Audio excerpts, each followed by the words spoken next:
여러분 안녕하십니까? 이한규 TV의 이한규 목사입니다.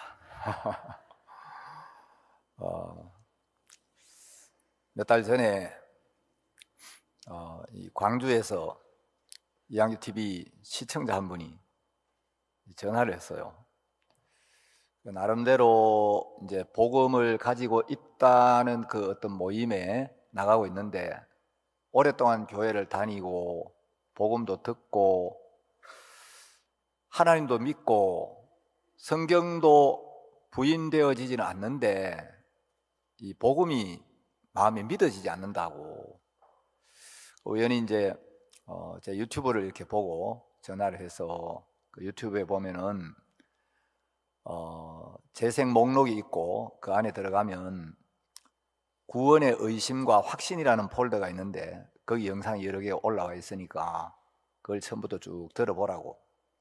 어제 이분이 이제 와서 교제를 하고 복음이 좀 이렇게 풀어진 것 같더라고요.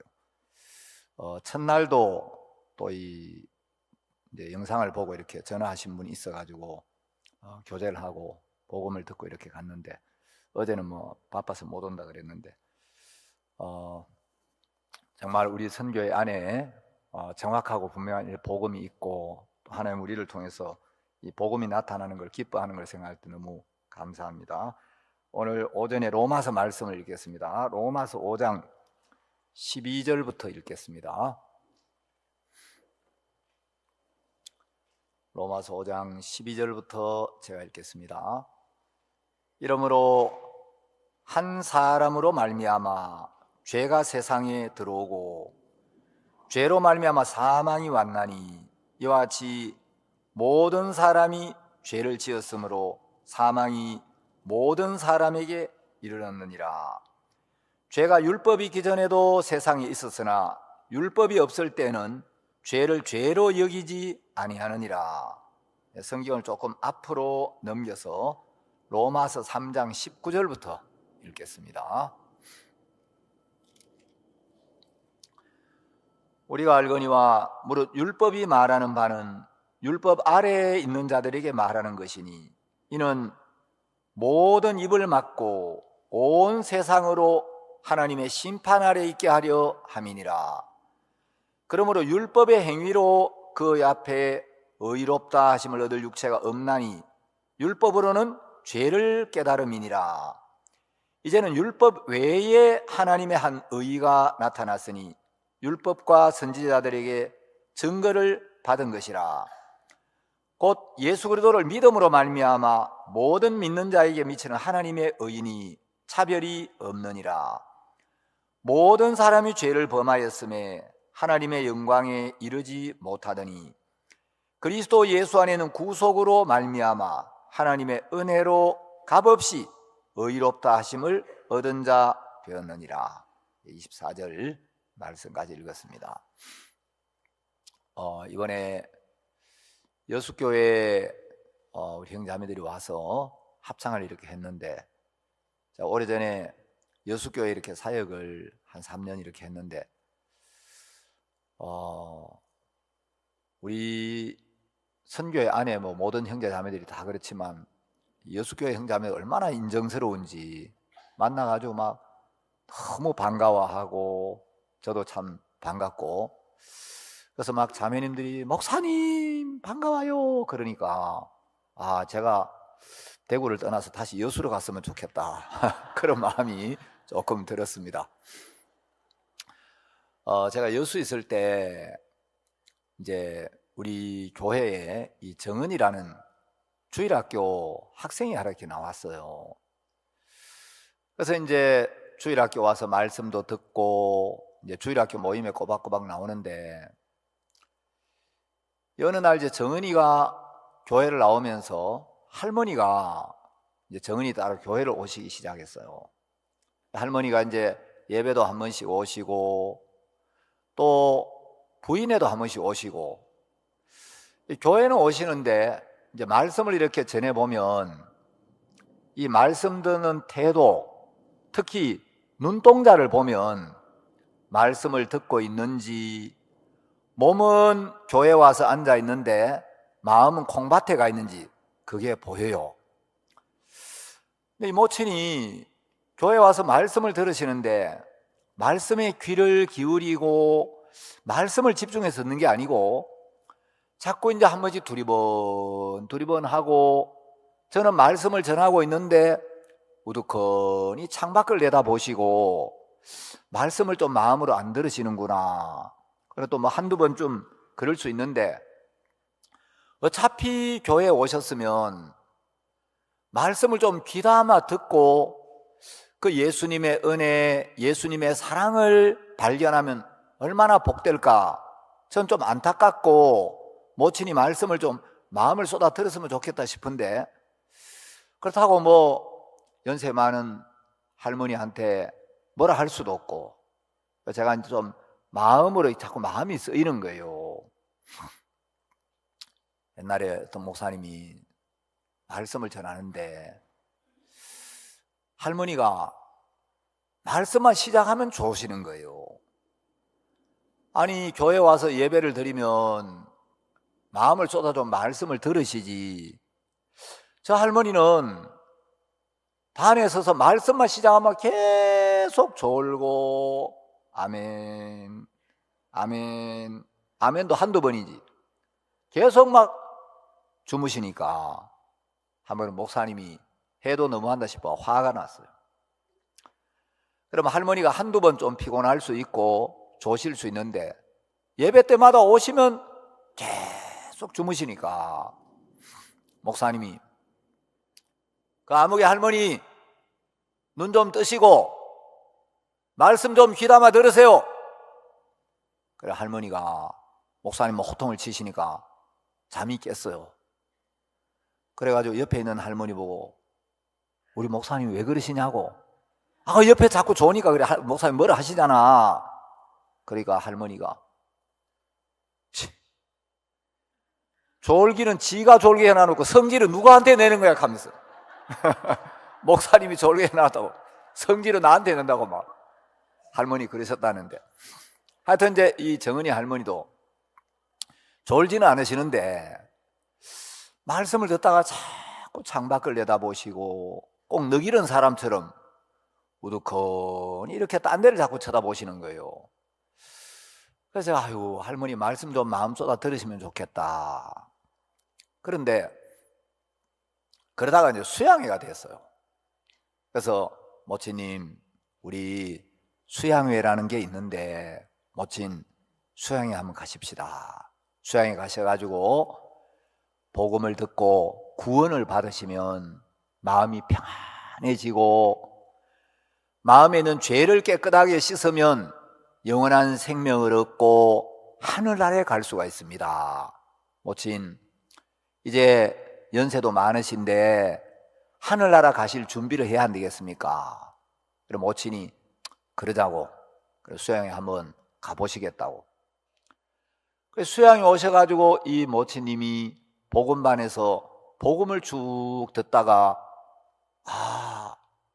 하나님의 아들 예수님이 2000년 전에 이 세상에 오셔서 우리 인류의 모든 죄를 담당하시고 내 모든 죄를 짊어지시고 내 죄의 벌을 대신 받으시고 내 죄값을 대신 지불하시고 내가 받아야 될 모든 심판을 다 받아주셔서 나는 더 이상 심판받을 죄가 없도록 내 영혼을 깨끗하게 해주시기 위하여 십자가에 못 박혀 죽으시고 피를 흘리셨구나.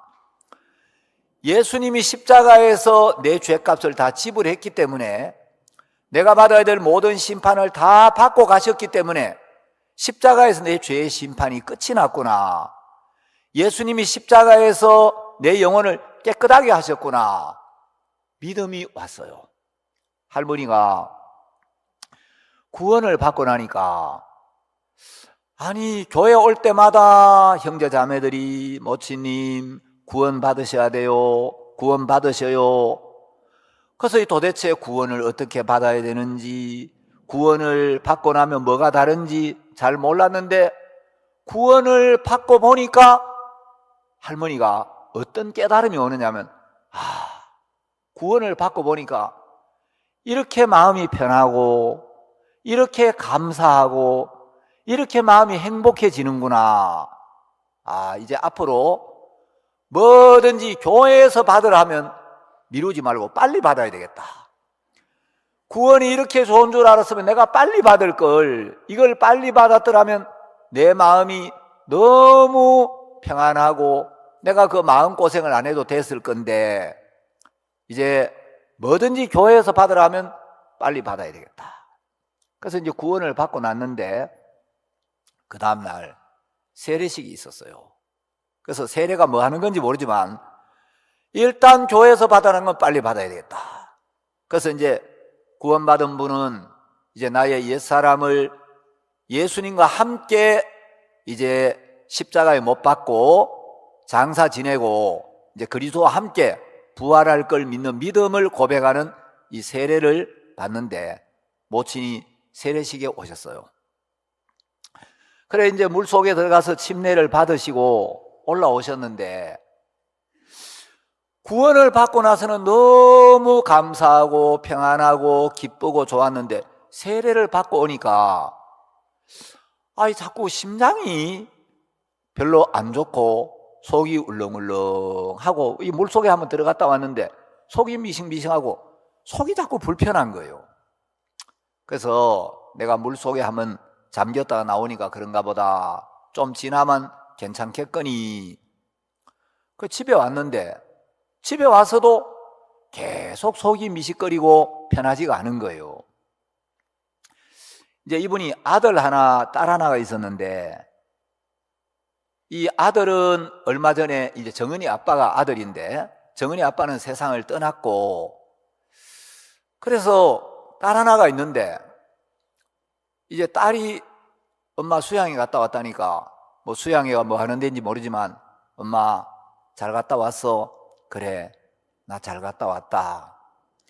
나 수양회 가서 구원을 받고 나니까 마음이 그렇게 편하더라.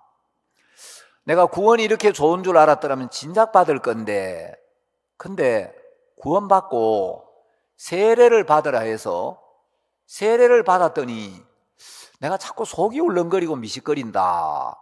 그래, 밥도 먹기가 싫고 자꾸 이렇게 속이 좀 안 편하다. 그래서 이제 이 따님이 어머니를 모시고, 이제 오빠가 있었는데 오빠는 세상을 떠났고 이제 자식이라고는 딸인 자기 하나밖에 없는데 어쨌든 이 어머니 좀 오래오래 잘 모셔야 되겠다. 그래서 이제 여수에 있는 병원에 입원을 시켰어요. 그래서 의사 선생님한테, 의사 선생님, 돈은 얼마가 들든지 하여튼 내가 다 드릴 테니까 우리 어머니 좋은 약을 써서 빨리 건강이 좀 회복되게 해달라고. 그 병원에 입원해서 주사도 맞고 약도 쓰고 한 일주일 입원해 계시는데 차도가 없는 거예요. 근데 이 따님이 이제 자주 찾아가는 무당이 있어요. 그 병원에서 이제 치료해서 안 나으니까, 엄마, 내가 늘 물으러 가는 데가 있는데 엄마 나 따라가자고. 그래, 모친은 이제 뭐 교회 좀 나오다가 구원을 받았는데 하나님이 참신인지 무당이 섬기는 신이 참신인지 이제 예수를 믿고 교회를 나오고 싶은데 또 딸이 물으러 가는 무당이 있다니까, 가자니까 뭔가 조금 깨름치가 하기는 한데 또 딸이 자꾸 권하니까, 병원에 와서 치료를 받아 안 나으니까 그래 가자. 근데 무당한테 가서 만일에 무당한테 아들 신이 내려와 가지고 그 무당을 통해서 아들 신이 교회를 가라 하면 교회를 가고 아들 신이 교회를 가지 마라 하면 안 가야 되겠다. 이제 그 마음을 가지고 갔어요. 근데 이 아들은 어떤 일이 있었냐면, 아들이 이제 직장을 다니고 있는데 IMF가 오면서 직장을 잃어버린 거예요. 그 직장을 잡으려고 해도 직장이 잘 안 되고 사는 게 너무 어려운데,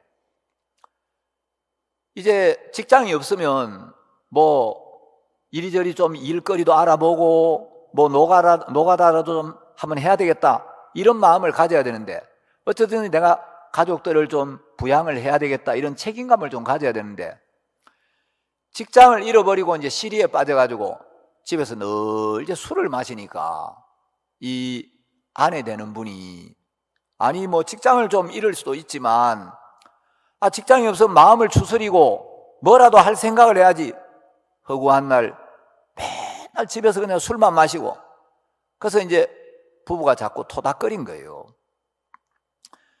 그래서 이제 뭐 그게 한 달도 아니고 두 달도 아니고 이제 1년, 2년 가니까 이 아내 되는 분이 마음이 굉장히 어려워서 친정에다가 이제, 아이고 우리 아무개 서방이 이래가지고 내가 좀 어렵다고 이야기를 하니까, 아니 그럼 뭐 노가다라도 하지, 글쎄 뭐라도 좀 해야 되는데 아무 일도 안 하고 저렇게 놀고 술만 마신다고. 그래 친정이 조금 잘 사는가 봐요. 그러면 자식 처자식도 먹여 살릴 생각도 안 하고 맨날 술만 먹고, 고마 그러면 너 친정으로 오너라, 친정에 오면 뭐 너 하나 밥 뭐 못 먹여 살리겠나. 그래가지고 이 부인이 친정으로 가버렸어요. 안 그래도 이제 마음이 어려운데 아내마저 이제 친정으로 가버리니까 이 남편 마음이 더 어려운 거예요.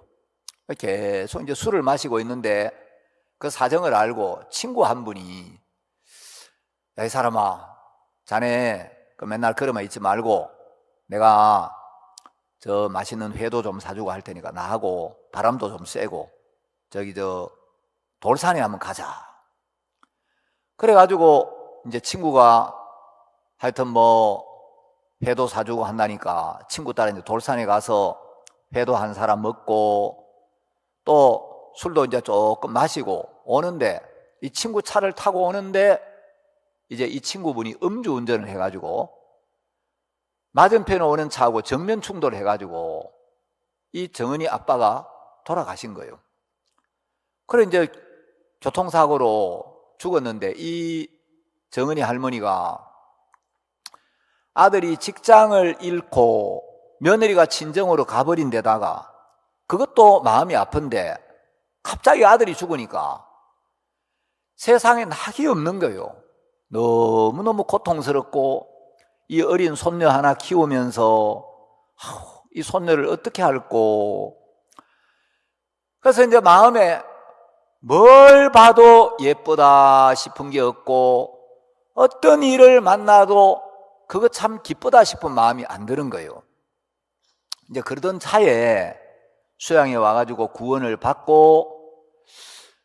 구원받고 너무 좋았는데 세례식을 하고 물에 갔다 오니까 자꾸 이제 속이 울렁거리고 미식거리고 밥도 못 먹겠고 토할 것 같고, 그래서 이제 여수역 근처에 있는 이 딸이 잘 물으러 가는 이제 무당한테 데려갔어요. 그래서 이제 모친이 내가 가서 혹시 무당한테 아들 신이 내려와가지고 아들하고 이야기를 할 수 있다면, 내가 교회를 다니기 시작했는데 교회를 계속 다닐까 말까, 네가 다니라고 하면 내가 다닐 거고 네가 다니지 마라 하면 내가 교회를 안 다닐게, 이렇게 이야기해야지 하고 갔는데 이 무당한테 진짜 아들 신이 내려왔어요. 근데 무당이 여자인데 영락없는 아들 목소리를 내면서 엄마 왔소 그러더래요. 그래서 뭐냐, 그래서 야야 내가 네가 세상을 떠나고 하도 내가 마음이 답답해서 교회를 좀 다니다가 수양회를 가서 구원을 받았는데 내가 그 교회를 계속 다닐까 말까, 네가 다니라 하면 내가 다닐 거고 네가 다니지 마라 하면 내가 안 다닐게. 그랬더니 그 아들 신이, 엄마 내가 자식이 돼가지고 엄마를 잘 모셔야 되는데 자식 노릇도 못하고 내가 엄마 앞서 세상을 떠났는데 자식 노릇도 못한 아들이 뭐 엄마 좋으면 엄마가 교회 가고 싶으면 가고 엄마가 가기 싫으면 안 가는 거지, 내가 뭐 어디를 가라 마라 어떻게 말하겠소. 엄마가 좋으면 그 교회를 가라고. 근데 이 무당을 통해서 아들 신이, 근데 그 교회 사람들이 엄마한테 참 잘해주대. 그리고 그 교회는 흐지부지한 교회가 아니대. 엄마가 다니고 싶으면 다니소. 이렇게 이야기한 거예요. 그래서 이제 이 모친이 아들한테 허락을 받았어요. 아, 아들이 이제 교회를 가라고 하는구나. 우리 아들한테 허락을 받았으니까 이제 교회를 가야지. 그런데 교회 가는 걸 허락을 받았는데 그래도 이 미식거리는 게 안 나아요. 아니, 구원받고는 참 좋았는데 의사도 못 고치고 병원에 가도 이게 안 낫고 왜 이러지? 그러니까 이 따님이 엄마 한 번 더 가자고, 그 무당한테 한 번 더 가서 이거 왜 이러냐고 물어보자고. 그러니까 또 모친이 따라갔어요. 따라갔는데 또 아들 신이 뭐라고 하냐, 엄마는 가슴에 십자가가 딱 새겨져 있네. 이제 엄마는 점괘가 안 나오니까 다시 오지 말고 교회나 열심히 나가라고. 그래가지고 이 모친이 그 길로 이제 무당한테 딱 끊고 교회를 나오기 시작했어요. 아마 지금은 이제 세상을 떠나셨을 것 같은데, 여러분, 세상에는 우리 눈에 보이지 않는 영적 세계가 있고 영적 존재가 있어요. 하나님도 계시고 하나님을 믿지 못하도록 사람들에게 역사하고 방해하는 사탄, 이 마귀라는 이 영적 존재도 있고 또 그 마귀의 부하들인 귀신도 있어요. 사람하고 짐승하고는 뭐가 다르냐면, 사람하고 짐승하고 차이가 여러 가지가 있는데, 짐승은 사람에게 있는 영이 없어요. 자, 이 영이란 건 뭐냐면, 짐승도 육체가 있고 사람도 육체가 있고 짐승도 생각이 있어요. 짐승도 감정이 있고, 여러분 개도 막 이뻐해주고 사랑해주면은 개도 막 자기를 사랑하는 거 알고 꼬리치고 반가워하죠. 개도 막 볼 때마다 막 때리려 그러면 개가 막 그러면서 덤비려고 하잖아요. 개도 새끼를 위할 줄 알아요. 여러분 그 유튜브에 뭐 동물들 영상 같은 거 보면 닭이 병아리를 거느리고 다니는데 개가 덤비면 이 닭은 개와 싸워 이길 힘이 없는데도 목숨을 걸고 막 벼슬을 탁 세워가지고 막 새끼를 보호하려고 싸우는 거예요. 동물도 모성애가 있어요. 제가 어떤 영상을 보니까 이 닭이 병아리를 거느리고 있는데 독사가 와가지고 막 덤비니까 이 어미 닭이 막 새끼를 지키려고 독사하고 막 목숨을 걸고 막 이리 뛰고 저리 뛰면서 막 싸우더라고요. 그래서 독사를 쫓아내더라고요. 여러분, 짐승도 자기 새끼를 지키기 위해서는 내 목숨을 잃더라도 새끼를 지켜야 되겠다. 그 모성애가 있어요. 그 짐승도 감정이 있고 사랑도 있는데 짐승은 사람에게 있는 영이라는 게 없어요. 자, 우리가 보통 사람에게는 영혼이 있다라고 하는데, 이 영혼이란 건 영과 혼을 합쳐서 영혼이라고 하는데, 사람들은 이 육체는 잘 이해를 하는데 눈에 보이지 않는 영혼의 세계는 관심이 없고 잘 모르기 때문에 성경에는 영과 혼을 구분해서 설명하는 데도 있지만 이걸 합쳐가지고 영혼이라고 표현하는 데도 굉장히 많아요. 계란을 보면 계란 껍질이 있고 흰자가 있고 노른자가 있잖아요. 그래서 이제 껍질과 알 이렇게 둘로 나눌 수도 있고, 껍질 속에 알이 있는데 알은 흰자와 노른자로 다시 나눌 수 있는 것처럼 이제 껍질과 알, 육체와 영혼 요래 나눌 수도 있지만 껍질, 흰자, 노른자 이렇게 구분할 수도 있듯이 육체가 있고 혼이 있고 영이 있다 이렇게 나눌 수도 있어요. 여러분, 벽시도 보면 그 벼의 껍질 겨가 있죠. 그리고 우리가 밥 먹을 때 씹어 먹는 하얀 쌀알이 있고, 그 쌀알 끝에 보면 씨눈이 있죠. 사실 대부분의 영양소는 한 65%가 요 씨눈에 들어있어요. 씨눈은 잘 안 보이고 가장 작지만 여기에 생명의 능력이 있고, 요 씨눈에 모든 영양소가 대부분 다 들어있는데, 이 쌀 껍질, 그 다음에 쌀 알맹이, 씨눈 세 부분으로 되어 있는데, 그냥 대충 보면 껍질과 알맹이 이렇게 이제 나누는데, 사람에게는 육체가 있고 혼이라는 게 있어요. 그래서 혼은 이제 우리가 일반적으로 말하는 마음, 우리의 생각, 감정, 의지, 양심, 이런 건 전부 이제 혼에 속한 것들인데, 사람에게는 혼도 있지만 영이라는 게 있어요. 영은 뭐냐면 하나님을 찾고 하나님을 두려워하고 하나님으로부터 오는 은혜를 입고 긍휼을 입고 싶어하는 마음, 하나님의 도움을 받고 싶어하는 마음. 그래서 인간은 평소에는 그런 걸 잘 못 느껴도 내가 감당할 수 없는 불가항력적인 어떤 어려움이나 문제를 만나면, 아, 이건 도저히 인력으로 해결할 수가 없구나, 이건 신의 도움이 아니면 안 되겠다, 만일에 하나님이 계신다면 그 하나님으로부터 오는 은혜를 입고 싶다. 그래서 정말 어려울 때는 하나님을 찾고 하나님을 부르고 하나님으로부터 오는 은혜를 입고 싶어하는 이런 마음이 우리 속에 솟아오르는 거예요. 왜냐하면 우리 속에 영이 있기 때문에 이 영적인 욕구가 일어나는데, 그 영적인 욕구를 보통 종교심이다 이렇게 이야기를 합니다. 여러분, 동물은 수많은 동물들이 있는데 동물은 종교가 없어요. 그런데 사람은 다 종교를 가지고 있어요. 어느 민족이든지. 왜냐하면 사람에게만 영이 있어서 이 영적인 욕구, 종교심이 일어나는 거예요.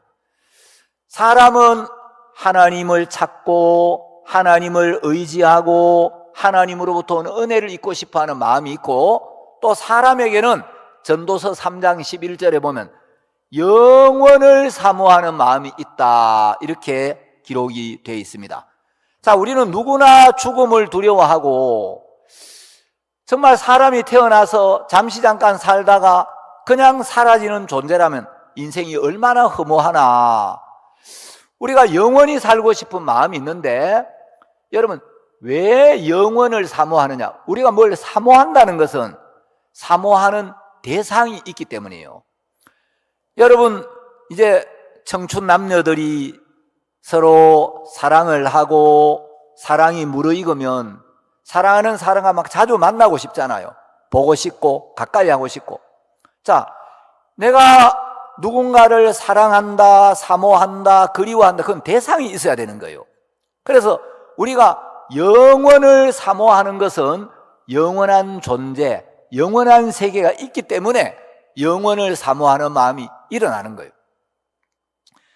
자, 이 성경은 영이신 하나님의 세계에 대해서, 하나님의 마음, 하나님의 계획, 하나님의 뜻, 하나님의 섭리, 이런 걸 자세하게 이야기를 해주고 있는데, 여러분, 세상에 많은 책들이 있지만 이 성경만큼 신비롭고 놀라운 책이 없어요. 자, PPT 한번 띄워주세요. 성경은 세상에서 가장 위대하고 특별한 책입니다. 저는 교회를 다니기 전에도 진리가 뭔지는 모르지만 이 세상에 진리가 있겠지, 그 진리를 찾을 수만 있다면 진리를 찾고 싶은 마음이 많이 있었는데, 여러분, 진리는 예수님이고 이 성경에 기록된 하나님의 말씀이 진리예요. 자, 성경은 하나님의 자기 소개서이기도 하고 하나님의 편지라고도 할 수 있고 인생의 사용 설명서라고도 할 수 있고 인생의 가이드이기도 하며 인생의 여행길에 필요한 나침반입니다. 나침반은 어디에 갖다 놓든지 항상 한쪽만 가리켜요.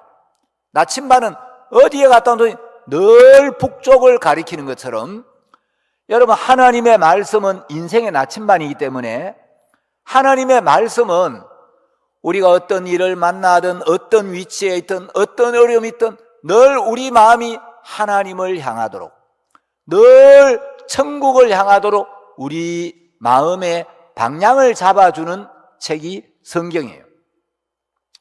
그리고 성경은 인생의 내비게이션이라고도 말하고 인생의 신호등이다, 하나님의 약속이다, 영원한 세계로 우리를 안내하는 이정표와 같다, 여행자의 지도다, 병사의 칼이다, 뭐 여러 가지로 표현을 하는데, 자, 여러분, 이 성경은 그냥 아무나 읽는다고 깨달아지는 게 아니에요. 저는 좀 책을, 여러 책들을 좀 몇 권 읽어봤어요.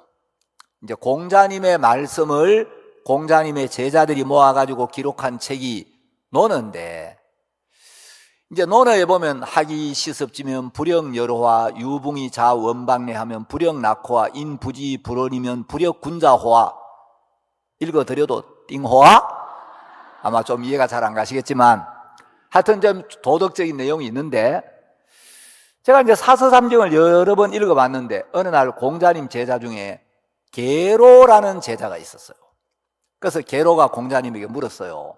계로왈 감문사하니, 계로가 가로되 선생님 감히 죽음에 대하여 여쭈어 보겠습니다 하니까 자왈 미지생이니 언지사리오, 공자님이 가르사대 안일미 알지 살생, 삶도 알지 못하거늘 어찌언 알지 죽을사, 죽음을 어찌 알리오.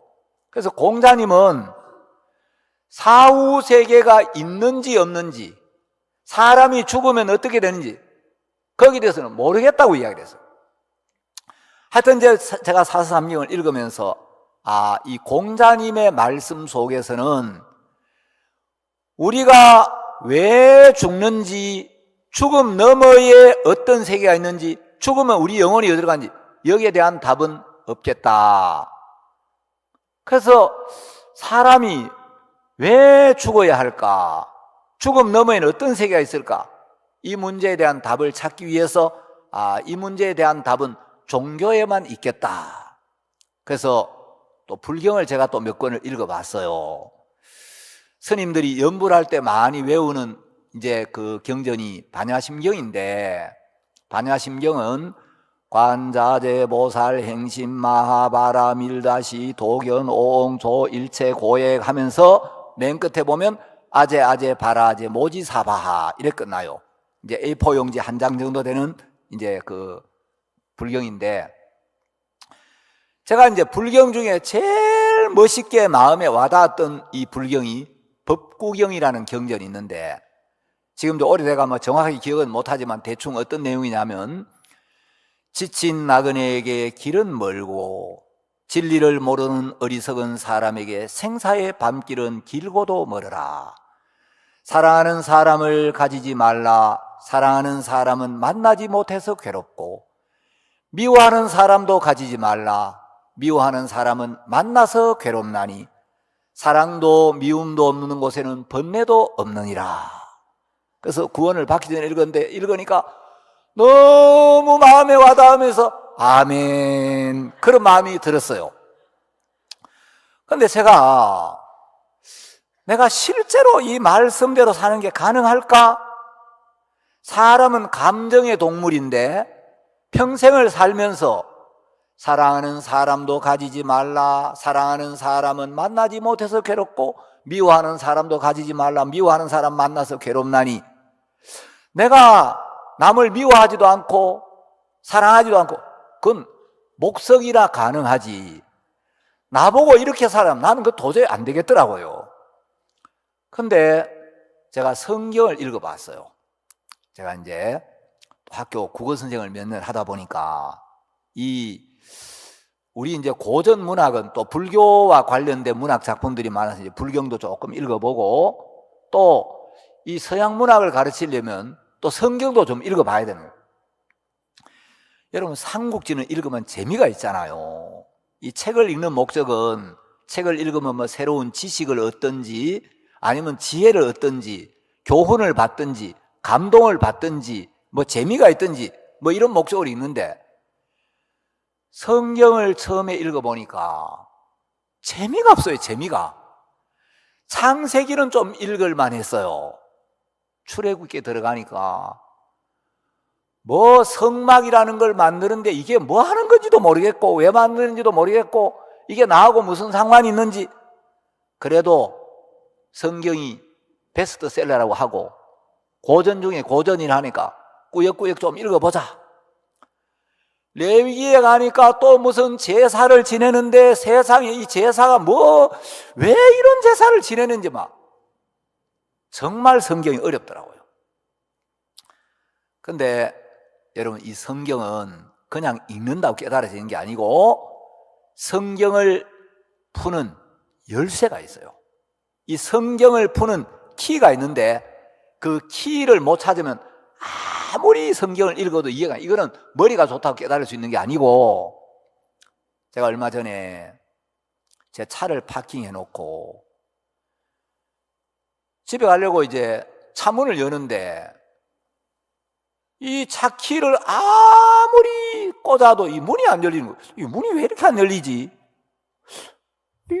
내 차가 문이 안 열리다니 이상하네. 나중에 보니까 제 차 옆에 차하고 차가 너무 비슷해요. 똑같은 소나타인데 너무 닮아가지고 남의 차에다가 키를 꽂아가지고 계속 여니까 문이 열릴 턱이 없는 거예요. 여러분, 비슷하다고 이게 열리는 게 아니고 정확하게 자기 차의 키를 딱 꽂으면 문이 열리게 돼 있어요. 근데 비슷해도 남의 차의 키를 꽂아가지고 문을 열면 삑삑 소리만 나고 문이 안 열려요. 자, 이 성경을 푸는 열쇠를 딱 찾으면 성경 안에 있는 영적 세계가 샥 열리면서, 이 성경 안에 있는 영적 세계가 열리기 전 밖에서 볼 때는 성경이 어렵고 재미도 없고 이해도 안 가고 이러는데, 키를 정확하게 찾아가지고 성경에 탁 꽂아가지고 샥 열면 이 안에 있는 영적 세계가 쫙 열리면서, 이야, 이 성경 안에 이런 신비로운 세계가 있었어. 이야, 이 안에 있는 하나님의 이 놀라운 사랑, 이 영원한 은혜, 이런 복된 세계가 있구나. 이제 그걸 보는 눈이 열리게 돼요. 이제 성경을 어떻게 여느냐? 자, 성경을 이해하려면 첫 번째로 성경의 주인공이 예수 그리스도라는 걸 알아야 돼요. 이 성경 어디를 보든지 구약 성경이나 신약 성경이나 전부 이 성경은 예수님을 이야기하고 있다. 요걸 이제 알아야 되고, 두 번째, 성경에는 짝이 있어요. 이 성경의 짝을 찾아가지고 탁탁 연결하면 성경이 쫙 풀리는데, 성경의 짝을 못 찾으면 이해가 안 가요. 구약 성경의 첫 권인 창세기 5장에 보면 아담 자손의 족보가 쭉 나오는데, 아담 자손의 족보는 전부 누가 몇 세에 누구를 낳고 몇 년을 향수하다가 죽었더라, 전부 죽음으로 끝이 나요. 아담을 통하여 세상에 죄가 들어왔고 죄의 삭시 사망이기 때문에 아담 안에서 태어나는 모든 인생은 전부 죽음으로 끝이 나요. 그런데 신약의 첫 권인 마태복음 1장을 보면 아브라함과 다윗의 자손 예수 그리스도의 세계라. 아브라함은 이삭을 낳고 이삭은 야곱을 낳고 야곱은 유다와 그의 형제를 낳고, 예수님의 족보에는 낳고 낳으니라.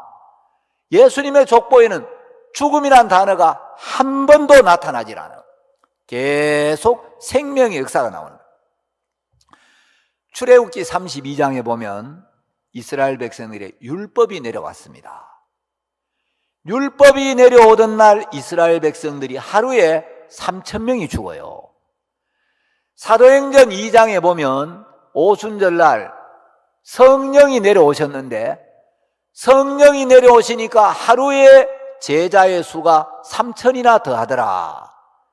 율법이 내려오면 사망의 역사가 따라오고 성령이 내려오면 구원의 역사가 일어나요. 구약의 마지막 문장을 보면 두렵건대 내가 와서 저주로 그 땅을 칠까 하노라. 자, 예수님이 오시기 전 이 구약의 끝은 두려움과 저주로 끝이 나요. 예수님이 오시고 신약의 마지막 문장은 주 예수의 은혜가 너희 모든 사람에게 있을지어다. 모든 사람에게 임하는 주의 은혜로 끝이 나요. 자, 이 성경의 짝을 제가 다 이야기를 할 수는 없는데 어쨌든 성경을 이해하면 성경의 짝을 찾아서 짝을 딱딱 맞추면 저절로 풀어지고 그 다음에 이제 이 성경을 이해하는 가장 중요한 키가 있는데 여러분 성경을 많이 연구하고 신학교를 가고 신학 박사가 되고 신학교 총장이 된다고 이 성경을 깨달을 수 있는 게 아니고 이 성경은 하나님의 영적 세계를 기록했기 때문에 우리 마음에 하나님의 영이 임해야 돼요. 영이 없이 영적 세계를 절대 깨달을 수가 없어요.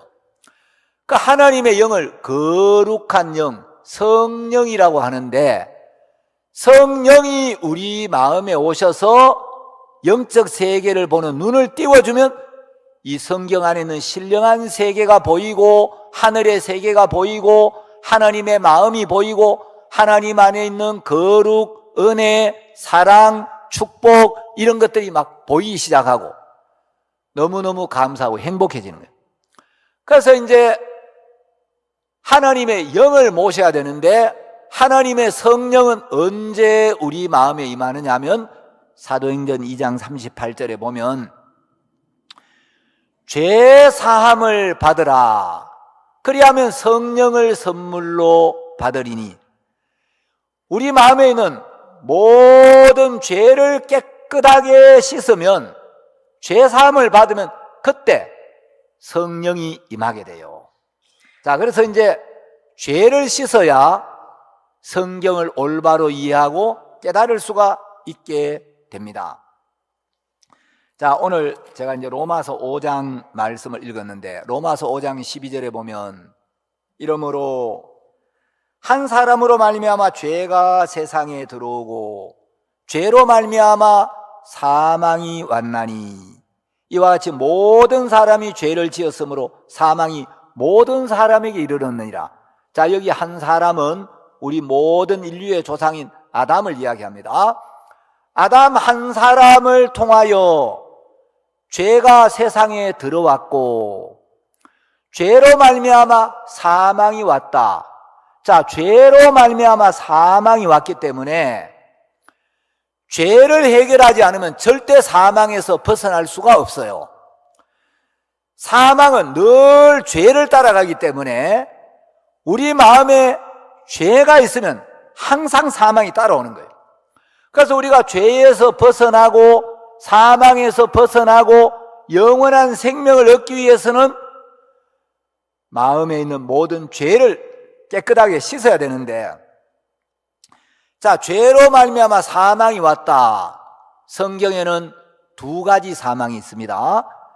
첫째 사망이 있고 둘째 사망이 있는데 첫째 사망은 육체 안에 있던 영혼이 육체를 떠나가는 것이고 둘째 사망은 육체를 떠난 영혼이 그 영혼의 주인 되신 하나님께 돌아가서 하나님의 심판을 받고 죄가 있는 사람은 죄인의 영혼은 영원한 형벌을 받는 지옥 불로 떨어지고 죄 사함을 받고 죄를 깨끗하게 씻어서 의롭게 된 사람의 영혼은 영원한 생명을 얻고 천국으로 가게 된다는 거죠. 우리가 왜 죄 사함을 받아야 하냐면 죄의 결과가 영원한 지옥, 둘째 사망이기 때문에.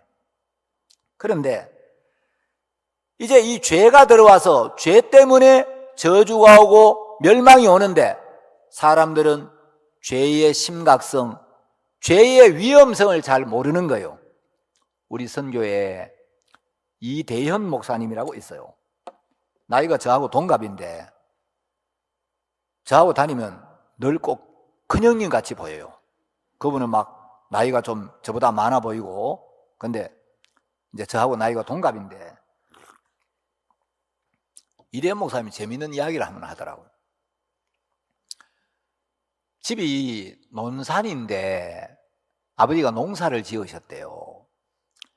가을에 이제 벼가 익어서 벼를 베러 갔는데 아버지하고 이대현 목사님하고 동생하고 같이 갔는데, 동생이 논에 가가지고 아버지 저 산에 다니면서 깨금도 좀 따먹고 산에 좀 놀다 올게요. 그래 그래라. 아버지하고 이대현 목사님은 열심히 벼를 베고 있는데, 이대현 목사님 동생이 산에 막 돌아다니지. 가을에 가면 알밤도 떨어져 있고 깨금도 있고, 옛날에 먹을 것도 없던 시절에 산에 가니까 막 주워 먹을 게 있잖아요. 산에 한참 다니다가 동생이 갑자기 아버지 저 독사한테 물렸어요. 여기 독사가 봄에는 이제 동면을 하고 나와가지고 별로 힘도 없고 독이 안 강한데, 가을은 이제 겨울에 월동 준비를 하기 위해서 막 개구리도 잡아먹고 두더지도 잡아먹고 살이 통통하게 쪄가지고, 봄에 뱀은 잡으면 힘이 없어가 흐느적흐느한데 가을에는 막 뱀이 힘이 빳빳해요. 독이 아주 무서운데, 아들이 독사에게 물렸다는 이야기를 듣고 아버지가 자칫하면 다 키운 아들 죽겠다. 그래가 벼를 베던 낫을 팽개치고 아들을 향해 막 달려간 거예요. 그래가지고 아버지가 입고 있던 메리아스를 입으로 쫙 찢어가지고, 이제 아들이 이 발 뒤꿈치에 물렸으니까 지혈을 시켜야 되잖아요. 그러니 무릎 위를 꽁꽁 묶은 거예요. 자, PPT 한번 띄워주세요. 그래서 이제 아들 이제 독사에게 물려가지고 이 아들 이제 지혈을 시키는데, 여러분 한국의 이 독사는 아주 독이 강해요. 가을에 이 살모사는 막 물리면 이 약이 없는데, 그러니까 독사에 물리면 이빨 자국이 저렇게 나는데 아버지가 메리아스를 쫙 찢어가지고 이 무릎 위에 묶은 거예요. 그래 이 아들을 업고 아버지가 아들을 살리려고 막 숨을 헐떡이면서, 이 조금이면 늦으면 안 되니까 하여튼 막 온 힘을 다해가지고 아들을 들쳐업고 병원에 갔는데, 의사한테 이야기를 하니까 마침 이제 지혈을 시켜가지고 왔으니까 의사 선생님이 일단 입원을 시키라고. 그래서 이제 약도 먹이고 주사도 놓고 좀 하루 입원하고 경과를 한번 보자고. 그래 아버지가 이제 밤늦게까지 아들 곁에 있다가 이제 주무실 때 돼가지고, 그래 아버지가 자고 나서 내일 아침에 올게, 잘 자거라. 그 다음날 아들이 걱정이 돼가 아버지가 새벽에 일찍 깼는데, 아들이 궁금해서 병원에 갔더니 다리가 완전히 막 퉁퉁 부어가지고 한쪽 다리가 전체가 시퍼렇게 변한 거예요. 아버지가 깜짝 놀라가지고 의사 선생님 막 불러가지고 아들 다리가 이런데 괜찮겠느냐고. 의사도 이 정도로 이렇게 심각할 줄 몰랐는데 이 의사 선생님이 깜짝 놀래가지고 이거 우리 병원에서 안 되겠다고 빨리 큰 병원으로 옮기라고. 아니 자신 없으면 처음부터 큰 병원으로 가라고 할 것이지, 이제 아들이 죽게 생겼는데 이제 와서 큰 병원으로 가라고 화가 나고 따지고 싶지만 지금 그게 중요한 게 아니고 더 급한 건 아들 살리는 거니까. 그래서 막 아들 앰뷸런스에 태워가지고 제일 큰 병원으로 갔는데, 그 병원 응급실에 가니까 이거 너무 상태가 위중해서 이거 우리도 안 되겠습니다, 딴 데로 가보시라고. 그 논산에서 제일 큰 병원에서 안 된다니까 이제 딴 데 가도 가망이 없는 거죠. 싣고 가다가 아들이 죽을 것 같은 거예요. 아버지가 어떡하지? 근데 그때 한 달쯤 전에 어떤 사람한테 이야기를 들었는데, 천안에 가면 어떤 노인이 한 분 계시는데, 이 노인은 뱀에게 물린 사람은 어떤 사람을 데려든지 다 살려내는 신통한 노인이 한 분 계신다는 거예요. 그 이야기가 생각이 나가지고 그 노인 혹시 연락처 좀 알 수 있느냐고. 마침 전화번호를 받아가 전화를 하니까 그 노인이 천안에 계시는 거예요. 그래서 어르신, 제 아들이 지금 독사에 물려가 상태가 이런데 제가 지금 바로 태워갈 테니까 딴 데 가지 말고 좀 기다리시라고. 그래서 막 아들을 태워가지고 하여튼 막 풀이 나게 이제 그 노인한테 갔는데, 노인이 보시더니, 내가 뱀에게 물린 사람은 웬만한 사람 살려내는데 많이 늦어서 살릴 수 있을지 없을지 모르겠는데 좀 많이 늦게 왔다고. 아버지가, 어르신 제발 좀 살려주십시오. 어떻게 하든 아들 좀 살려주십시오. 혹시 내가 시키는 대로 하면 살릴 수 있을지 모르겠는데 지금 빨리 개울이나 도랑이나 웅덩이에 가가지고 찰 거머리를 있는 대로 좀 잡아오라고. 그래가지고 이제 이 아버지하고 형님인 이대현 목사님하고 막 그때는 뭐 거머리가 많았으니까 도랑에 개울에 웅덩이에 갖고 찰 거머리를 막 비닐봉지에 많이 잡아왔어요. 어르신이 보시더니 이 정도면 되겠다고. 그래가지고 이제 막 이런 웅덩이 가서 이제 거머리를 잡았는데, 이 거머리를 잡아오니까 이 어르신이 거머리 4마리를 뱀의 이빨 자국에 딱 붙이더래요. 거머리는 맨살에도 스물스물 다가와가 달라붙어서 피를 빨아먹는데, 이 뱀의 이빨 자국이 나타나 있는 그 상처에 딱 붙이니까 이 거머리들이 피를 쭉쭉 빨아먹는 거예요. 그 중에 제일 열심히 피를 빨아먹은 놈이 배가 불룩해지더니 뚝 떨어지는 거예요. 이 피를 빨아먹으면서 그 피 속에 섞여있는 뱀의 독을 같이 빨아먹으니까 이 거머리가 뚝 떨어져 죽는 거예요. 그러니까 다시 떨어진 새로운 찰거머리를 붙였어요. 그래야 또 이제 열심히 피를 빨아먹은 거머리 한 놈이 뚝 떨어지고 또 새로운 거머리를 붙이고, 그래가지고 그 이대현 목사님 동생이 거머리의 생명으로 말미암아 구원을 받아가지고 지금까지 살아있다는 거예요. 여러분, 하나님이 거머리 같은 걸 왜 만들었지? 다 이유가 있어요. 우리가 볼 때 이해가 안 가도. 자, 로마서 5장은 한 사람으로 말미암아 죄가 세상에 들어오고, 여러분, 이 동생의 몸에 들어와서는 안 될 뱀의 독이 들어왔어요. 자, 뱀의 독이 들어오면 이 뱀의 독은 몸 안에서 그냥 있지 않고 몸을 파괴시키고 몸에 고통을 주고, 이 뱀의 독을 온전히 뽑아내지 않으면 결국은 이 독으로 말미암아 죽음이 찾아오는 거죠. 그래서 뱀의 독을 완전히 뽑아내면 살고, 뱀의 독을 뽑아내지 않으면 이 뱀의 독이 혈관을 타고 점점 심장으로 올라가서 결국 죽게 되는데, 성경은 우리 마음에 죄가 들어왔다는 거예요. 로마서 5장 12절에 보면, 이러므로 한 사람으로 말미암아 죄가 세상에 들어오고, 자, 뱀의 독은 몸에 들어와서 내 몸을 파괴시키고 내 몸을 고통스럽게 하고 내 몸을 죽음에 이르게 하지만, 죄는 우리 마음에 들어와서 우리 영혼을 더럽히고 우리 영혼을 고통스럽게 하고 우리 영혼을 멸망에 이르게 하는 거예요. 근데 사람들은 뱀의 독이 들어와서 몸이 죽는 거는 굉장히 두려워하는데, 여러분, 육체의 죽음보다도 죄 때문에 내 영혼이 영원한 멸망을 당하는 훨씬 더 무서운 일인데, 사람들이 하나님을 떠나 있기 때문에 영적인 감각이 죽어 있어서 죄를 두려워하지를 않는 거예요. 죄는 뱀의 독보다 훨씬 더 심각하고 위험한 거예요. 자, 그래서 이제 아담을 통하여 우리 모든 사람들 마음에 죄가 들어왔는데, 이 죄를 씻으면, 뱀의 독을 뽑아내면 사는 거죠. 뱀의 독을 뽑아내지 못하면 죽는 거예요. 자, 죄가 세상에 들어왔는데 이 죄는 인간이 해결할 수가 없어요. 자, 우리가 교회를 다닌다고 죄가 없어지는 것도 아니고, 내가 기도하는 거 좋지만 기도한다고 그 기도가 죄를 씻어주거나 기도가 죄를 없애주는 건 아니에요.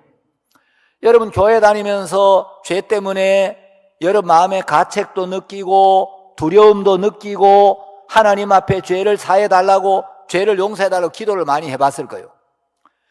기도를 하고 나면 내가 비록 죄를 지었지만 그래도 이렇게 간절히 빌었으니까, 용서를 구했으니까 그걸로 어느 정도 위로를 받기는 하지만, 비록 죄를 지었지만 그래도 내가 이렇게 간절히 주님 앞에 구했으니까 그걸로 자기를 어느 정도 위로는 하지만, 어떤 죄는 여러 번 기도를 했는데도 내 마음을 무겁게 하고 하나님 앞에 나아갈 때마다 부담을 주고 짐이 되고 늘 내 마음을 짓누르더라는 거죠. 그걸 보면 내 양심이, 기도가 죄를 씻어주는 게 아니구나. 자, 우리가 죄인인 걸 인정하고 죄인인 걸 시인할 필요가 있지만, 내가 죄인인 걸 인정하고 죄를 고백한다고 해서 고백이 죄를 씻는 거 아니에요. 여러분, 우리가 회개 기도를 한다고 해서 회개 기도가 죄를 씻어주는 건 아닙니다. 죄를 고백하고 죄를 시인하고 우리가 회개해야지만, 자백이나 회개는 죄 사함을 받기 위한 과정이지 자백이나 회개 자체가 우리 죄를 씻는 건 아니에요. 우리 인간은 죄를 짓기는 해도 죄를 해결할 능력이 없어요. 우리가 기도를 해도, 우리가 금식을 해도, 우리가 정말 간절히 빌어도, 우리가 울어도, 아무리 죄 때문에 몸부림을 쳐도, 자기를 학대해도 그런 것이 죄를 씻어주지는 않습니다. 여러분, 우리는 우리 죄를 해결할 능력이나 방법이 없어요. 그럼 어떻게 해야 되냐? 나는 이 죄 때문에 심판을 받고 영원한 지옥에 갈 수밖에 없구나. 그런데 만일에 하나님이 내 영혼을 불쌍히 여기셔서 하나님이 내 죄를 씻어주시면, 하나님이 예수님을 통하여 내 죄를 씻어주시고 하나님이 나를 깨끗하게 해주시면 내가 깨끗해지겠습니다. 하나님, 제가 은혜를 입고 싶습니다. 그 마음을 가지고 말씀 앞에 마음을 열고 말씀을 받아들이면 그 말씀 안에 있는 죄를 씻는 능력이 우리 마음에 와서 죄를 깨끗하게 씻어준다는 거죠. 자, 이제 로마서 3장으로 좀 넘어가겠습니다. 로마서 3장에 보면 20절에 이런 말씀이 있습니다. 그러므로 율법의 행위로 그의 앞에 의롭다 하심을 얻을 육체가 없나니 율법으로는 죄를 깨달음이니라. 자, 모든 사람에게 죄가 들어왔고 그 죄 때문에 모든 사람이 저주와 심판과 사망 아래 있는데, 사람들은 자기 영혼이 지금 얼마나 비참한 상태에 있는지, 자기 영혼이 지금 얼마나 위험한 상태에 있는지를 잘 모르는 거예요. 여러분, 사람들은 죄를 심각하게 여기질 않아요. 사실 죄의 문제보다 심각한 게 없는데, 죄 때문에 내 영혼이 영원한 지옥으로 가는 것보다 더 크고 무서운 일이 없는데 영혼에 죄에 관심이 없는 거예요. 누가복음 23장에 보면 예수님이 십자가에 못 박힐 때 예수님의 왼편, 오른편에 각각 한 강도가 못이 박혔어요. 이 강도들은 인간적으로도 정말 세상에서 영원히 격리를 시키지 않으면 안 될 만큼 아주 악질적인 죄를 지었어요. 그래서 십자가에 못 박아 처형을 시키는데 십자가에 달려가지고까지 예수님께 욕을 했어요. 마태복음 27장 44절을 보면 강도는 둘인데 강도들도 예수를 욕하더라. 두 강도가 다 예수님께 욕을 했어요. 자, 이제 십자가에 못 박혀서 잠시 후에 세상을 떠나고 하나님의 크고 두려운 심판대 앞에 서야 하는데, 이 강도들은 자기들이 지금 얼마나 정말 무서운 상태에 있는지를 모르는 거예요. 예수님이 두 강도를 위해 간절히 기도를 하셔요. 예수님도 십자가에 못 박혀서 너무 고통스러우신데, 예수님이 빌라도의 법정에서 재판을 받고 막 채찍에 맞으면서 살이 너덜너덜하게 막 떨어져 나가면서 이제 골고다 언덕에 와서 십자가에 못 박혀서 예수님도 지금 지칠 대로 지쳐 계시고 너무너무 예수님이 고통스러운데, 예수님은 당신 육체의 고통보다도 이제 얼마 후에 구원을 받지 못하면 영원한 지옥으로 떨어질 이 강도들을 생각하면서 하나님 앞에 기도를 드려요. 예수님은 딱 한 가지를 구했습니다. 다른 어떤 것도 구하지 아니하고 이 강도들이 세상을 떠나기 전에 반드시 해결해야 될 가장 중요한 문제, 이것만은 꼭 해결받아야 될 문제가 있기 때문에 예수님이 아버지여 저희를 사하여 주옵소서, 자기들이 하는 것을 알지 못함이니이다. 자, 예수님은 이 죽어가는 강도들을 위하여 하나님 앞에 기도하면서 다른 어떤 것도 구하지 않았습니다. 아버지여 저희를 사하여 주옵소서. 죄 사함을 받는 것보다 중요한 일이 없는 거예요. 죄 사함을 받으면 영생을 얻고 낙원으로 가고, 죄 사함을 받지 못하면 영원한 지옥으로 가는데, 이 강도들이 이런 악한 죄를 짓고 모든 사람의 지탄을 받는 십자가에 달려서도 자기 죄를 깨닫지 못하는데, 하나님 이들을 불쌍히 여겨주시기를 바랍니다. 자, 사람들은 죄를 지었는데도 자기가 얼마나 악한 죄인인지를 몰라요. 그래서 하나님이 우리의 죄인의 모습을 깨닫게 해주기 위하여 십계명, 율법이라는 걸 주셨어요.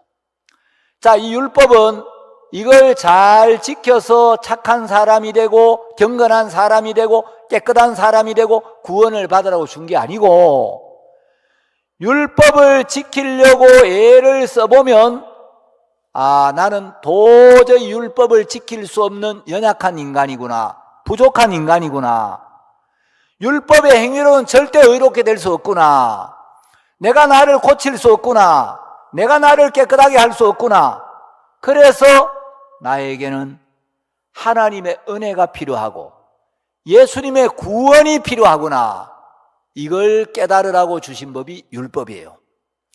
그래서 이제 율법을 지켜보면 나는 도저히 율법을 지킬 수가 없구나. 그래서 자기가 율법의 행위로 의롭게 될 수 없다는 걸 마음으로 느끼면 내가 잘하려는, 내가 선하게 살려는 이 생각을 내려놓고 하나님의 은혜와 긍휼을 바라보고 하나님의 은혜와 긍휼을 구하고, 그 은혜와 긍휼이 아니면 나는 멸망을 당할 수밖에 없습니다. 하나님이여 나를 불쌍히 여겨 주십시오. 하나님, 제가 하나님의 은혜를 입고 싶습니다. 당신의 긍휼을 기다립니다. 이제 내가 살고 죽는 것은 내 노력에 달린 게 아니라 당신의 긍휼에 달려 있습니다. 당신이 나를 구원하시면 구원을 받고 당신이 구원해 주지 않으면 나는 멸망을 당할 수밖에 없습니다. 그러면서 예수님께로 마음이 돌이켜지는 거예요. 이제 내가 선을 행하고 내가 율법을 지키고 내가 잘하려는 이쪽 방향에서 이제 예수님의 은혜, 예수님의 구원을 기다리는 이쪽 방향으로 마음이 돌이켜지는데, 이 돌이킴을 회개라고 합니다. 회개라는 것은 내가 지은 죄를 고백하고 용서를 비는 게 아니고 마음을 돌이킨다는 거예요. 마음의 방향을 바꾸는 거예요. 그래서 회개는 어디에서 어디로 방향이 있어요. from과 to가 분명한 거예요. 자, 그래서 이제 정말 나는 이제 예수님의 은혜와 긍휼만을 기다립니다. 그래서 예수님의 은혜와 긍휼을 바라고 구하면서 그 앞에 낮은 마음으로 있을 때 그 사람에게는 하나님의 은혜를 베푸는 거예요. 자, 그래서 우리가 선하게 살 수 있다면, 우리가 율법을 온전히 지킬 수 있다면 예수님이 이 땅에 오셔서 우리를 위하여 십자가에 못 박힐 필요가 없죠. 우리가 아무리 노력해도 안 되기 때문에, 내가 율법을 지키려고 해도 안 되기 때문에 예수님이 오셔서 예수님이 우리를 건져 주셔야 되는 거예요. 자, 로마서 3장 23절을 보겠습니다. 모든 사람이 죄를 범하였음에 하나님의 영광에 이르지 못하더니. 자, PPT 1번에 로마서 3장 23절에 띄워주세요. 자, 로마서 3장 1번, PPT 1번. 자, 여기 보면 모든 사람이 죄를 범하였음에 하나님의 영광에 이르지 못하더니 그리스도 예수 안에는 구속으로 말미암아 하나님의 은혜로 값없이 의롭다 하심을 얻은 자 되었느니라. 이거는 한 문장입니다. 한 문장인데 이 문장은, 이 말씀은, 이 약속은 누구에게 하신 약속이냐? 모든 사람에게 하신 약속이에요. 자, 이 문장의 주체가 되는 말을 주어라고 하죠. 이 문장의 주어가 뭐냐? 모든 사람이. 이거는 모든 사람에게 적용되는 말씀이라는 거예요. 자, 모든 사람 안에는 여기 계신 여러분 다 해당이 됩니까? 안 됩니까? 여러분, 모든 사람 안에는 히틀러도 포함이 돼요? 안 돼요? 모든 사람 안에는 지존파도 들어갑니까? 안 들어갑니까? 자, 이 모든 사람은 전 인류, 아담의 자손 전부를 가리키는 거예요. 모든 사람이 죄를 범하였음에, 자, 이 말씀은 이 세상에 죄를 범하지 않은 사람은 한 명도 없다는 이야기죠. 하나님께서 모든 사람이 죄를 범하였다고 말씀하셨으면 세상에 죄를 안 지은 사람은 아무도 없다는 이야기가 되죠. 여러분, 목사님들은 죄를 지었겠어요? 안 지었겠어요? 목사님도 죄를 지었어요? 공자님은 죄를 지었겠어요? 안 지었겠어요? 공자님도 죄를 지었어요. 제가 공자님의 말씀을 읽어봤어요. 논어에 수리편이라는 데가 있는데 덕지불수하고 덕이 닦여지지를 아니하고 학지불강하며 학문이 익혀지지 아니하는 것, 그리고 문의 불능사, 들을 문 오를 의, 의롭게 살아야 된다. 의에 대하여 듣기는 하지만 불가능이라는 거예요. 이 어려울 난자를 쓴 게 아니고 불가능한데, 사는 이사할 때 옮길 사자요. 내가 의에 대하여 듣기는 듣는데 내가 내 자신을 의의 치로 옮기는 건 불가능하더라. 그 다음에 불선불능계, 불선, 내가 선하지 아니한데 역시 불가능이라는 거예요. 걔는 고칠 게, 개선. 내가 선을 추구해 보니까 내가 선하지 않은 걸, 내가 악한 걸 발견했는데 내가 선하지 않다는 것은 발견이 되고 인정이 되지만 이런 내 자신을 고치는 건 불가능하더라. 이게 어려운 게 아니고 불가능이라는 거예요. 그래서 시오우야라 해가 이것이 나의 근심이다. 자, 그러면 도덕적으로 최고봉에 오른 공자님이 정말 선을 추구해 보니까 내가 선하지 아니한데 이런 내 자신을 고치는 게 불가능하더라. 그럼 우리는 해보나 마나예요. 공자님도 안 됐는데 우리가 어떻게 우리 자신을 바꿀 수가 있겠습니까? 우리가 어떻게 선하게 될 수 있겠냐네요. 자, 그래서 모든 사람이 죄를 범해서 하나님의 영광에 이르지 못한, 우리는 하나님의 영광에, 하늘나라에 도달할 수가 없는 거예요. 우리의 노력으로는, 우리의 방법으로는 하늘나라에 갈 길이 없는 거예요. 우리는 전부 미달이에요. 자, 그래서 우리가 하늘나라에 갈 수 있는 능력이나 방법이 없기 때문에 하나님이 하늘에서 구원자를 보내서 우리 죄를 씻어주시고 우리를 의롭게 하시고 우리가 하늘나라 올 수 있도록 만들어 주셔야 됩니다. 그래서 하나님이 우리를 구원하시려고 당신의 아들 예수님을 이 세상에 보내셨고 그 예수님께 우리 온 인류의 모든 죄를 담당을 시키셨어요. 자, 교회를 다니는 사람들은 PPT가 안 넘어가네요. 자, 세상죄 있는 거 하나 보여주세요. 어제부터 PPT가 잘 안 넘어가네. 자, PPT 넘겨주세요. 예, 방송실에 졸고 있는 겁니다. 이제 넘어가네. 자, 여러분, 예수님이 이 세상 죄를 지시고 십자가에 돌아가서 알아요. 자, 요한 1서 2장 2절에 보면, 저는 예수님은 우리 죄를 위한 화목 제물이니 우리만 위할 뿐 아니요 온 세상의 죄를 위하심이라. 예수님이 우리 죄를 위하여 돌아가셨다. 예수님이 우리 죄를 담당하셨다고 할 때 그 우리 죄라는 것은 우리만 위한다는 의미가 아니고 온 세상의 죄.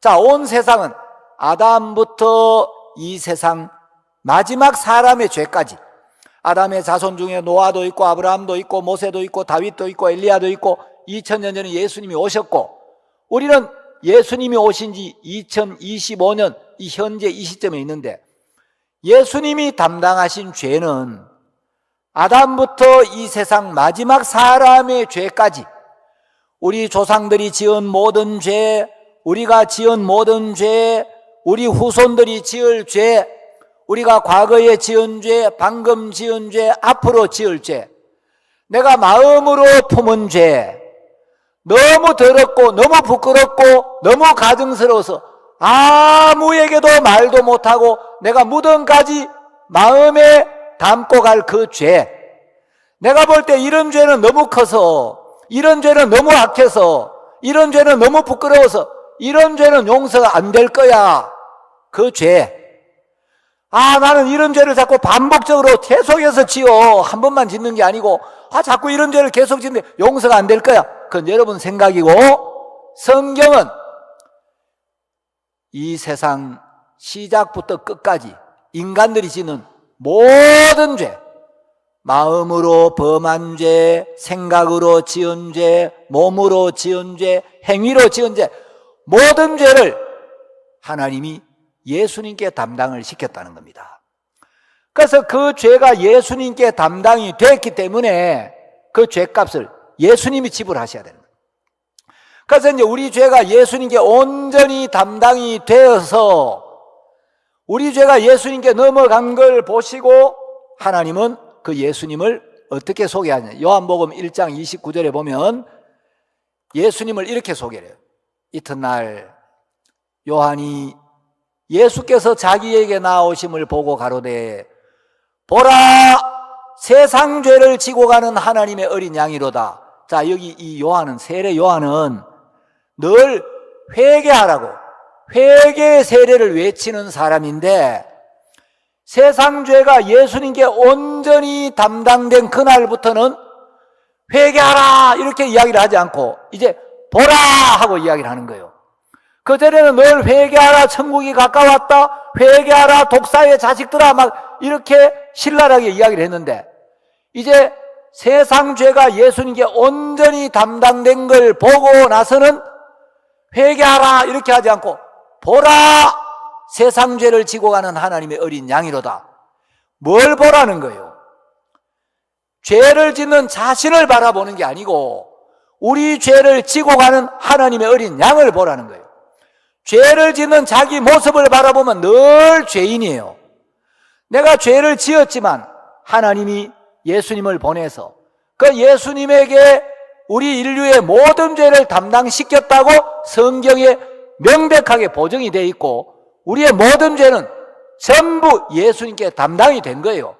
여러분, 살인한 죄, 바람 피운 죄, 낙태한 죄, 아이고 이제는 용서가 안 될까? 그렇지 않아요. 그 모든 죄도 전부 예수님께 온전히 담당이 됐어요. 그래서 이제 세례 요한은 지금까지 너희들은 죄를 짓는 너희들 자신을 보고 있었는데 이제 자신을 보지 마. 네 자신을 보지 말고 죄를 보면 네 모습을 보지 말고 네 죄를 짊어지고 가는 예수님을 바라봐. 예수님을 보면, 하나님의 말씀 안에서 예수님을 보면 저 예수님이 세상 죄를 지고 가는 거야. 예수님이 짊어진 세상 죄에 너의 모든 죄가 담당이 돼 있어. 성경에는 보라는 말이 굉장히 많이 나와요. 그래서 이 보라는 게 헬라어, 이 신약 성경이 헬라어라는 언어로 기록이 되어 있는데, 헬라어로 무슨 뜻인가 찾아보니까 이거는 막 감격과 찬탄이 섞인 감탄사래요. 보라! 이야, 저 예수님을 봐! 예수님이 온 인류의 모든 죄를 몽땅 짊어지고 있어. 이 얼마나 놀라운 일이냐. 이야, 세상 죄를, 우리 모든 사람의 모든 죄를 한 몸에 온전히 짊어지고 예수님이 그 죄의 벌을 받으러 십자가로 가시는구나.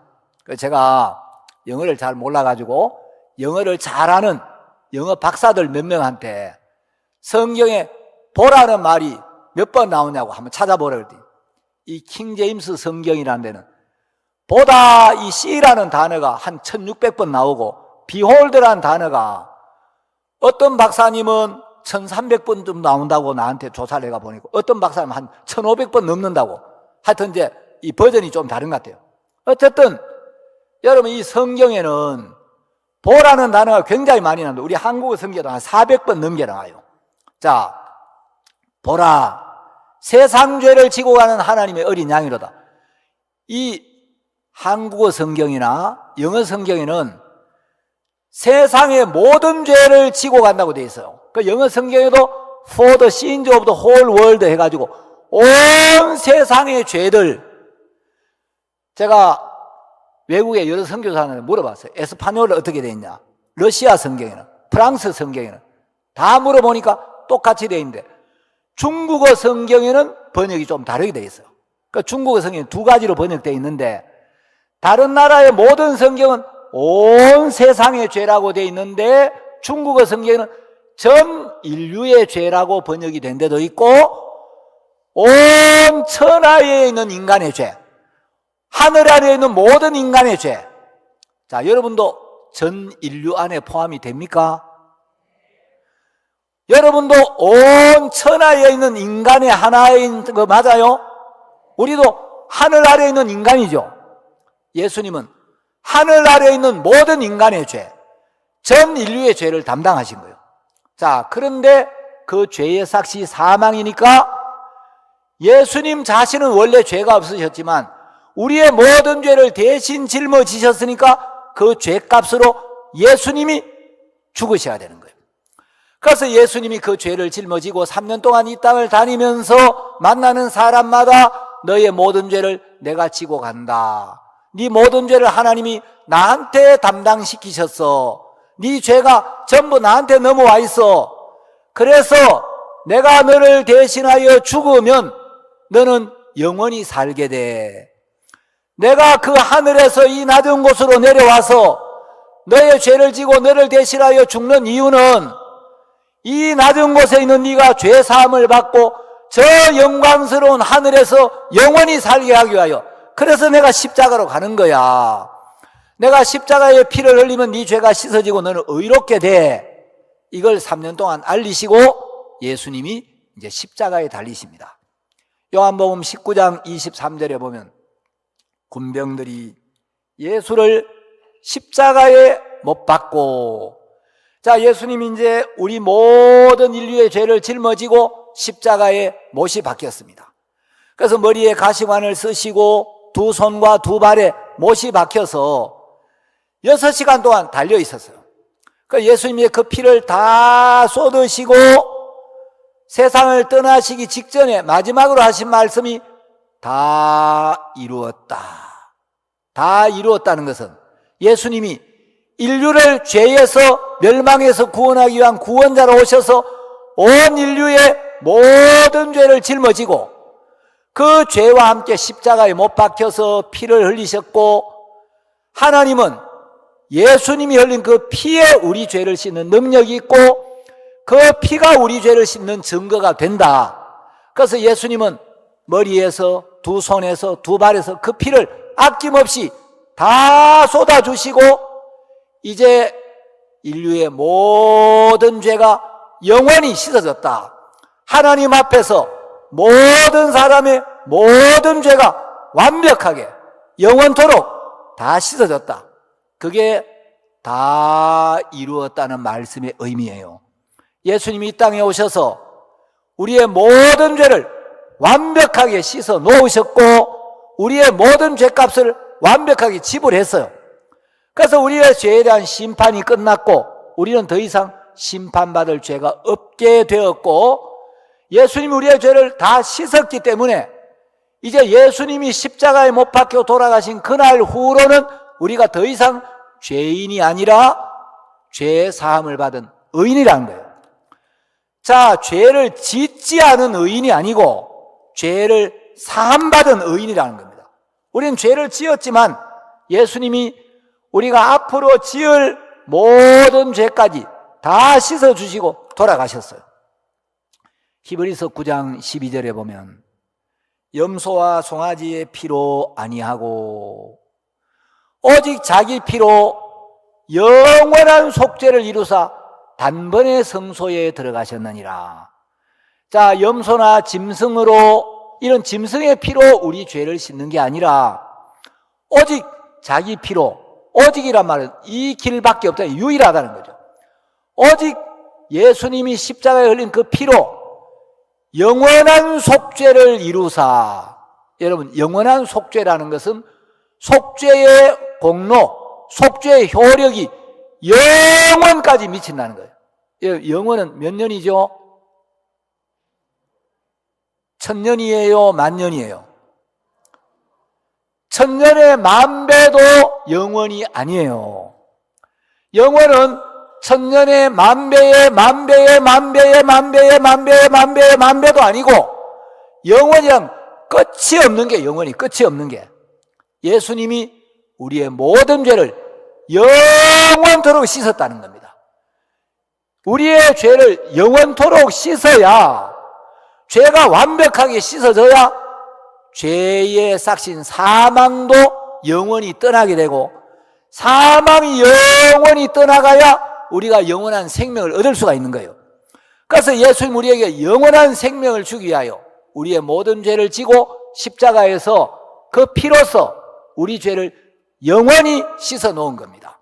자, 이것을 성경은 복음이라고 합니다. 복음은 복된 소식, 기쁜 소식. 나는 죄 지은 것밖에 없는데 예수님이 나의 모든 죄를 영원히 씻어 주셔서 그 값없는 은혜로 내가 의롭게 되고 영생을 얻고 구원을 받고 하나님의 자녀가 되고 이제 그 복되고 영광스러운 하늘나라에 갈 수 있는 은혜를 입게 되었다. 그 약속을 마음에 믿을 때 구원을 받았다. 이렇게 말하는 거예요. 자, 그러면 구원받은 사람은 이제 더 이상 마음에 죄가 있겠습니까? 없겠습니까?